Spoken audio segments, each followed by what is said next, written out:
On this edition of Kababayan Today, our American Dream segment with attorney Aquino, plus fashion designer Poy Quiñones on making a fresh start here in America.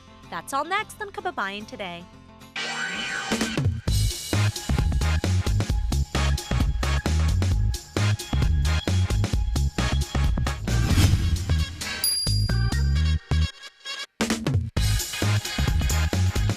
Magandang hapon po sa inyong lahat. Ako po si G. Tonji. At kasama natin para magbigay ng impormasyon tungkol sa legalidad ng imigrasyon ay si Alison Aquino Silva. Simulan na natin kaagad ang pag-uusapan natin tungkol sa mga taong biktima ng domestic abuse na naghahanap ng tulong sa mga visa. These are individuals that are seeking visa relief as a victim of domestic violence based entirely on non-physical or psychological and emotional abuse. Ladies and gentlemen, let's welcome from Aquino & Lowe, here on the show, Attorney Alison Aquino Silva. Hello, Attorney. Good afternoon, Giselle. Hi. Such an honor to be here with you today. Maraming salamat po. Thank Okay, so pag-usapan na natin kaagad. As we know, sa kultura ng Pilipino, hindi po natin pinag-uusapan na binubugbog po ako ng asawa ko. Right? We don't talk about this because Exactly. it's cultural. Exactly. Right? So it's very difficult to come out in the open. And most especially, there are a lot of Filipinos that are undocumented. Yeah. So they're scared to seek for help. What are the options available to them? Exactly. And that's a very good way of putting the dilemma that individuals are faced with.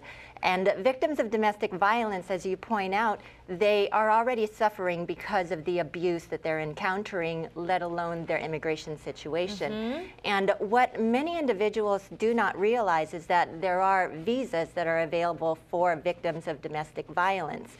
And part of the main problem, or one of the problems really, is are individuals not recognizing that they are victims of Yes. domestic violence. Yes, so let's classify that. Let's identify ano po ba ang ibig sabihin ng domestic abuse. Is this when binubugbog ka lang, physical? Do you have to be able to show that you have bruises? What are the telltale signs, and what are the different kinds of abuse? Exactly. And that is the way that most people identify domestic violence, is through the physical abuse. Right. But the main point that individuals should take away from this is that it is not just physical abuse. As far as immigration is concerned, individuals can apply for visas entirely based on non-physical abuse. Okay, let's talk about that. This is very interesting. Yes. Non-physical abuse, meaning someone doesn't have to hit another person. Not at all. What immigration classifies as domestic violence are those who suffer what's called extreme cruelty. So within that definition falls completely psychological abuse, emotional abuse, mental abuse. So the physical abuse is the classic way that people identify domestic violence, but individuals also need to recognize that there is the non-physical abuse, so people who undergo the completely psychological trauma, such as, for example, there was a recent court case where an individual was granted a visa entirely based on non-physical abuse. So in this court case, the individual's husband had subjected her to abuse in the form of because of his alcoholism and because of his gambling. So in this particular case, the individual was able to get a visa because she was able to demonstrate how his alcoholism caused her to be socially isolated from friends and family, how his alcoholism caused him to endanger himself and also others when he would be driving and out in situations. She was also able to demonstrate how his alcoholism caused him to worsen his gambling addiction. And so it led to long-term psychological, emotional, financial distress. And part and parcel with domestic violence are individuals who use the visa situation as a threat. Right, because for their hindi kita spouse. bibigyan ng papeles dahil ganito, ganyan, ganyan. So let's walk through the steps of what someone would have to do if they are in this situation.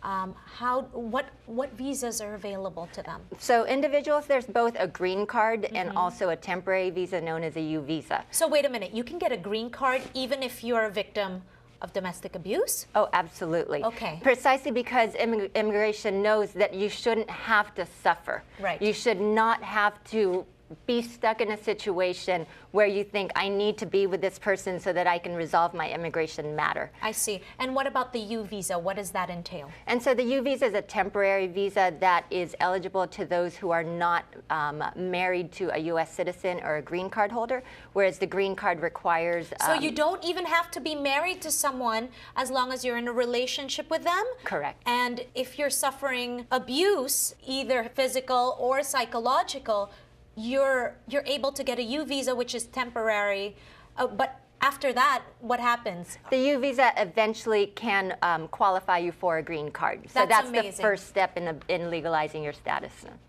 Thank you so much, Attorney Allison, for coming on the show. This is so informative. Thank you, Giselle. I really suggest that if you know someone that's going through this situation, please tell them to open up to someone, talk to a lawyer. Attorney Allison Aquino can help you. She's from Aquino and Lowe.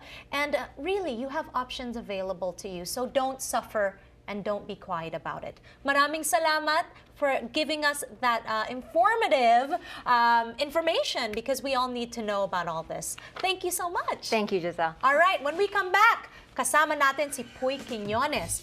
He is a man who is starting his dreams here in America. Don't go away. Dito lang po sa Kababayan Today.